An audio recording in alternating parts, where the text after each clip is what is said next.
জাহান্নামের অবস্থা এত ভয়ঙ্কর হবে, জাহান্নামের ভেতরে লক্ষ লক্ষ কোটি কোটি কাফির মুশরিককে দেওয়ার পরেও জাহান্নাম বলবে হাল মিন মাজিদ, আরো আছে নাকি, আরো দাও। কোটি কোটি কাফেরের দল, মুশরিকের দল, সীমা লঙ্ঘনকারী দল, তাদেরকে যখন জাহান্নামে ফেলা হবে, বড় বড় পাথরখণ্ড জাহান্নামে ফেলা হবে, তারপরও জাহান্নাম বলবে হাল মিন মাজিদ, আরো আছে নাকি, দাও, আরো দাও, আরো দাও। আমার ক্ষুধা নিবারণ হয় নাই। জাহান্নামে তো উত্তপ্ত হবে, জ্বলন্ত হবে, ভয়ঙ্কর হবে। জাহান্নামের এক অংশ আরেক অংশকে খেয়ে ফেলবে। আল্লাহু আকবার। ফেরেশতারাও টালমাটাল হয়ে যাবে। জাহান্নামের রক্ষী ফেরেশতারা কি করবে তারা নিজেরাও বুঝতে পারবে না। কোটি কোটি মুশরিক কাফেরদেরকে জাহান্নামে নিক্ষেপ করার পরেও জাহান্নাম ঠান্ডা হবে না, শান্ত হবে না, বলবে হাল মিন মাজিদ, আরো আছে নাকি, আরো দাও। তখন আল্লাহ তাআলার কুদরতি পা জাহান্নামের ভেতরে ঢুকিয়ে দিবেন। সুবহানাল্লাহ পড়তে পারলেন না মজা করে? কোনো কিছুতেই যখন জাহান্নামকে শান্ত করা যায় না, আল্লাহ তাআলা তার কুদরতি পা জাহান্নামে ঢুকিয়ে দিবেন। দেওয়ার সাথে সাথে জাহান্নাম থেকে আওয়াজ আসবে, কত কত বিইজ্জাতিকা ওয়া বিকদরিক, আল্লাহ বিইজ্জাতিকা ওয়া বিকারামিক, আল্লাহ আপনার ইজ্জতের কসম, যথেষ্ট হয়েছে, এনাফ এনাফ, আর লাগবে না। সুবহানাল্লাহ বলেন। ওই ভয়ঙ্কর জাহান্নামে আমরা যেতে চাই কেউ? আবার জাহান্নামীরা যখন জাহান্নামে যাবে, ফেরেশতারা ডেকে বলবে, ও কপাল পোড়া জাহান্নামীরা, জাহান্নামে কেন ঢুকলা? দুনিয়ার বুকে কি তোমাদেরকে সতর্ক করার জন্য কেউ আসে নাই? কুল্লামা উলকিয়া ফিহা ফাউজুন সাআলাহুম খাজানাতুহা আলাম ইয়াতিকুম নাযীর। সুবহানাল্লাহ পড়েন। আলাম ইয়াতিকুম নাযীর, কোনো সতর্ককারী আসে নাই? বিশ্বনবী নাযীর হয়ে, সতর্ককারী হয়ে পৃথিবীতে আসলেন। তিনি জাহান্নামের ব্যাপারে উম্মাকে সতর্ক করেছেন। জান্নাতকে যেমনি তিনি চমকপ্রদভাবে উম্মার সামনে পোট্রে করেছেন, চিত্রায়িত করেছেন, ঠিক অনুরূপভাবে ভয়ঙ্কর জাহান্নামকেও তিনি এই উম্মার সামনে পোট্রে করেছেন। জাহান্নামকে কিভাবে বিশ্বনবী উম্মার সামনে পোট্রে করলেন, চিত্রায়িত করলেন, শুনতে মনে চায়? সিলেটবাসী শুনতে মনে চায়? জান্নাতের কথা শুনে যেমনি জান্নাতে যাওয়ার ব্যাপারে আপনারা আগ্রহী হয়েছেন, জান্নাতের নাজ নেয়ামতের কথা শুনে, জান্নাতের ফিচার শুনে যেমনি জান্নাতে যাওয়ার ব্যাপারে আমরা উদ্বেলিত হয়েছি, উচ্ছ্বসিত হয়েছি, জাহান্নামের কথা শুনলে কিন্তু আমাদের কলিজা কেঁপে উঠবে। কিভাবে বিশ্বনবী পোট্রে করলেন? বিশ্বনবী বলেন, নারুকুম হাযিহিল্লাতী ইউকিদু ইবনু আদম জুজউন মিন ৭০ জুজআন মিন হাররি জাহান্নাম। ও আমার উম্মতেরা, তোমরা যে রান্নাঘরে যে আগুন দিয়ে রান্না করো, তোমরা কি ভেবেছো জাহান্নামের আগুন ওই রান্নাঘরের আগুনের মতো না? আপনারা কিচেনে যে রান্না করেন, এই রান্নাঘরের আগুন আর জাহান্নামের আগুন তো একই না? সিলেটের ভাইরা বুঝে থাকলে উত্তর দেন।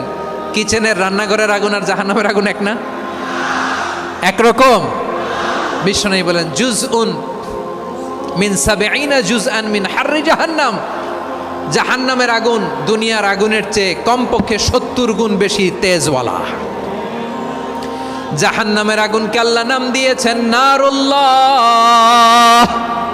এটা আল্লাহর আগুন, নারুল্লাহিল মুকাদা আল্লাতী তাত্তালিউ আলাল আফইদা, যেটা কলিজার মধ্যে যে ধরে যায়।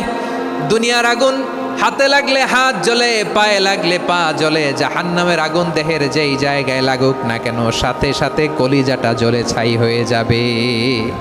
নারুল্লাহিল মুকাদা আল্লাতী তাত্তালিউ আলাল আফইদা। জাহান্নামের আগুন গায়ে লাগলে আপনার কলিজা পুড়ে ছাই হয়ে যাবে। ওই জাহান্নামে আমরা যেতে চাই?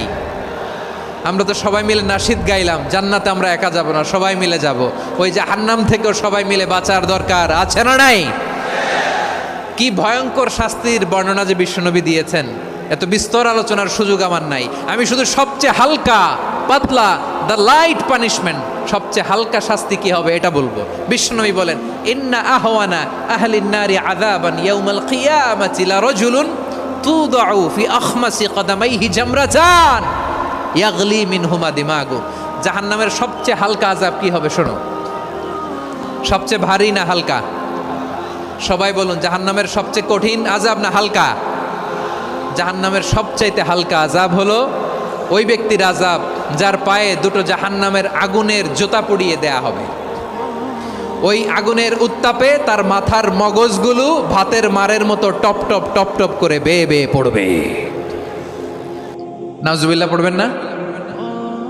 আচ্ছা প্রিয় সিলেট, আওয়াজ করে বলেন, এইটা যদি সবচেয়ে লাইট পানিশমেন্ট হয়, সবচেয়ে হালকা পাতলা সহনীয় আযাব যদি হয়, তাহলে ভয়ঙ্কর তোমার আযাবের কি অবস্থা হবে? আমরা কি ওই জাহান্নামে যেতে চাই?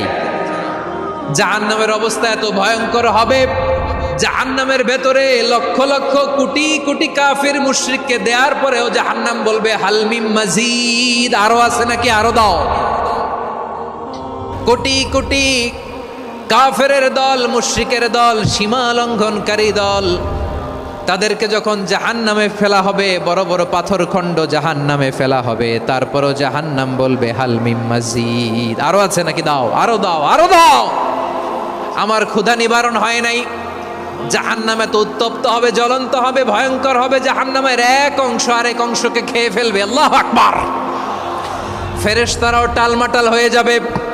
জাহান্নামের রক্ষী ফেরেশতারা কি করবে তারা নিজেরাও বুঝতে পারবে না।